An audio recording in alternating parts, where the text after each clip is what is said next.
Have you ever wondered how object methods work in programming? The concept may seem daunting, but once you grasp the basics, you'll see how straightforward they can be. Object methods are vital tools in programming, and understanding them can open up a whole new world of possibilities. Today we're going to explore these methods one by one, breaking down each concept with simple examples. First off, what is an object method? Well, it's a procedure associated with an object class. An object consists of data and behavior. These behaviors are known as methods. In JavaScript, an object method is defined as object.methodName. Consider a simple object, a car. This car object has properties like brand, model, and color, but it also has a method, startEngine. To call this method, we would use car.startEngine. This method might then change the state of the car from engine off to engine on. Now let's talk about the this keyword. This is a reference to the current object, in this case, the car. It's a way to access properties of the same object. So if we want to define a method that will change the color of our car, we might say this, a color = blue. This will change the car's color property to blue. What if we want to modify an object's properties or add new ones? We can use object.property = value. For example, car.model = sedan would change the model property of our car object to sedan.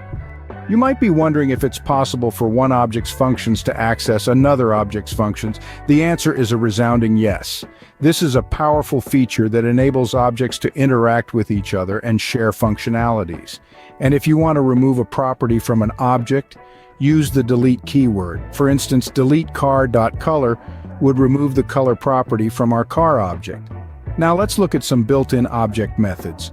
Object.keys returns an array of a given object's property names in the same order as we get with a normal loop.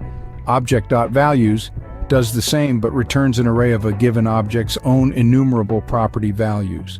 Object entries returns an array of a given object's own innumerable string-keyed property pairs in the same order as that provided by a for ... in loop. The object assign method is used to copy the values of all enumerable own properties from one or more source objects to a target object. It will return the target object.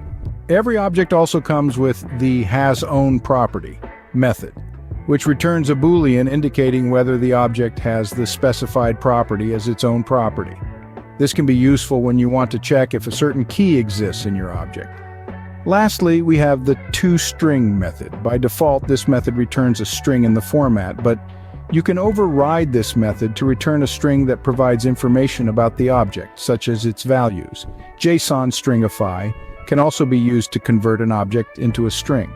To wrap up, remember that object methods are an integral part of programming, and understanding them will greatly benefit your coding toolkit.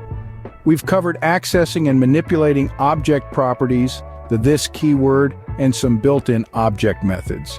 Keep practicing and soon these concepts will become second nature. Happy coding!